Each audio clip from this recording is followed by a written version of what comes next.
Hi, my name's Dee and welcome to Sunchild Tarot. Now this is one of my galactic download readings. Now I haven't done, and I'm not going to do, a reading for the Jupiter Saturn Conjunction. Mainly because it's such a big thing. And my style of reading is a little more is a little more specific, at least I like to think it is. So with the Jupiter Saturn conjunction, just thinking, even on the most basic level, the smallest level, never mind this mutation into air, and like a culmination and re-beginning of an 800-year cycle or of a 200-year cycle, it's still a 20-year cycle. So the changes that will announce are a big thing. And they're a long-term thing. Now, you've seen a show with myself and David Fischer, the astrologer, discussing, what was it we called it, 2020 season finale, looking at the solar eclipse that just went yesterday, to the conjunction itself, but smack bang in the middle of this, the Sun conjuncts the Galactic Centre. Now, the way I'm seeing this is the eclipse is certainly helping to reveal things and to literally eclipse things, get them out of the way. And so this particular galactic download, I mean, it happens this time every year. The Sun at 27 degrees Sagittarius something. It happens with a regularity, but with it being so tight in between the total, and I emphasize total, solar eclipse and the Jupiter Saturn conjunction, mutation into air, and all the other things that we discussed on the show, oh, link in the description down below just in case, then this download promises to be a good one, setting us up, one would hope, if one can receive the energies. And I'm not saying anybody can't, it's just some people may be a little more attuned than others. But the energies will find a way, as they always do. Energy is like water, it will find its way. And that's completely thrown me from what I was going to say. Yeah, right, that's it. Setting us up for the huge thing of this conjunction, of the great conjunction that's coming up. And now that is a more now thing. That is something that, even though I'm using oracle cards more than the tarot, that is something that we can look at that matches the lifespan of a YouTube video on this subject. Because the Jupiter Saturn conjunction, yeah, I don't think people are still going to be watching it in 2 months' time, never mind 19 years' time, as they come to the end of the effect of it. So this one is a lot more here and now. So as ever, there is links in the description below, as I said, for the 2020 season finale video that I did with David, for the Lunar Eclipse playlist. Your monthly playlist will be on the channel page. Is there any more videos I need to add to the description? Obviously, I haven't written it yet. I can't think so, but if I think of anything else, I'll put it down there. And there is the link to the Facebook page for this channel, as ever. Come and join the fun. I post these videos. I post the astrology weather forecast type videos that I'm watching. Not always on time, but then, you know, I watch it, then I post it. Or I watch it on my mobile phone, then get to my computer and post it, because for some reason I can't post it through my phone. Go figure. As ever, please do comment down below if the reading is appropriate to you, because I like to know that these readings, how can I put it, that they get home, that they get to wherever they are supposed to be. Because I do not imagine in the slightest that when I read for a zodiac sign, I'm reading for 1/12 of the population. It's for whoever sees it and whoever it's useful for. As ever, general reading rules apply. Roles can get reversed if another person appears in the reading, although with the spread that I'm planning, I don't think that'll happen. Timing is far from absolute, but as I've just discussed, the effect should be a little more now on the back of the eclipse, well, both eclipses. Oh yeah, solar eclipse listing down below. Never mind the lunar one, although that'll be there as well. But these are it's a beautiful energetic process, and it's getting towards the end of the year. We are getting out of 2020, and the 21st of December, the solstice. So we're going into a new astrological year. Can't wait, to be honest. So yeah, comment down below. Obviously, I'm a YouTuber. Please subscribe.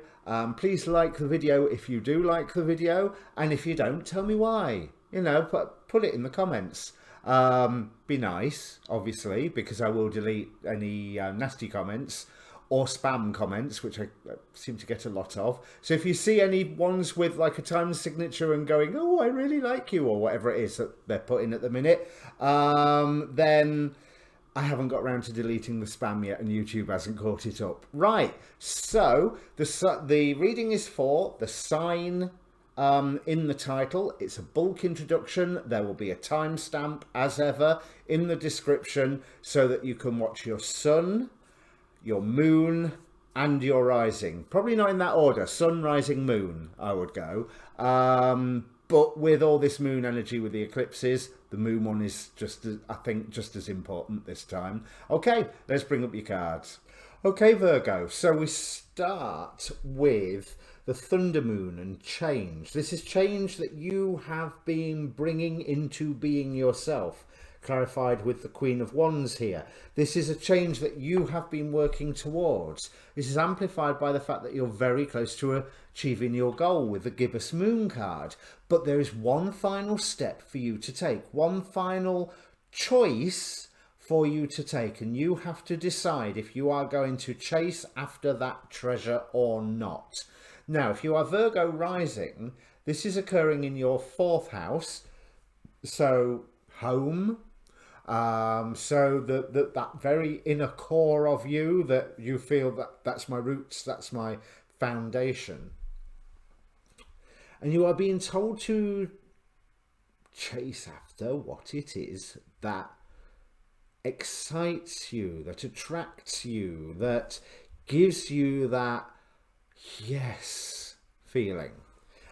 Because making that final decision to go ahead and do it may feel dangerous, but it's not like you're not supported. But it's almost like you've got to put your money where your mouth is.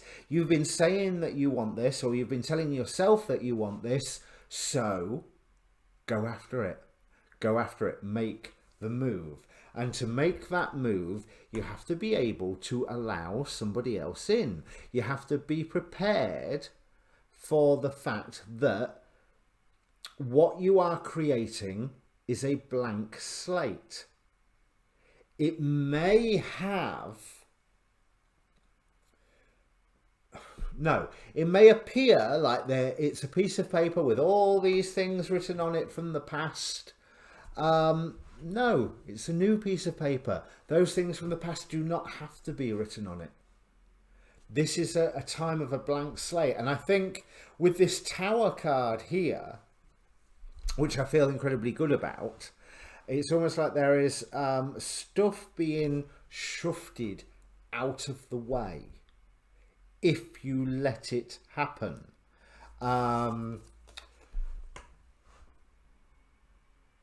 I'm really drawn to the fact that there's the 3 strikes of lightning, but I'm also drawn to the fact that there appears to be some form of gatekeeper here to stop these 2 people at the bottom of the tower from escaping. But with opening to love, it's almost like you are your own gatekeeper and you are stopping yourself somehow along lines, when what you are being offered is exactly that, a blank slate. Which you may think, well, where's the good stuff then? You put it there.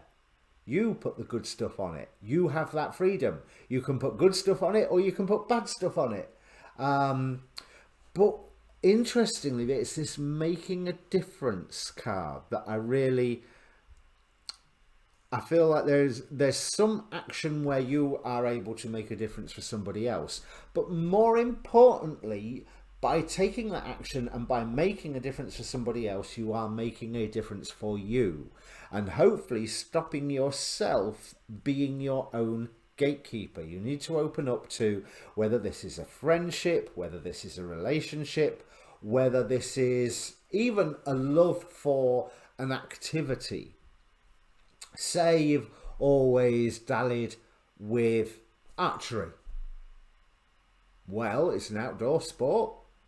So I suppose now is a good time as any to open an outdoor archery centre. You know, there's actually put your money where your mouth is and go, yeah, I've wanted this. I'm so close to it. The only thing that can trip you up right now is you. And that's again what Da'at is saying. There is no obstacle. It is only emptiness in front of you. You are the one that creates the world that is in front of you. With balance and with security, you have, with this Four of Swords, I always think, although that it's the rest and relaxation that the Four of Swords offers in the tarot, sometimes forced isolation, but this guy's watched by his 4 faithful wolves. He's not at risk from those wolves. They are standing guard over him. So gain the ability to take the time to just be and remove a lot of judgments, because there is an action that you can take right now that will set you on the path towards the treasure that you are attracted to.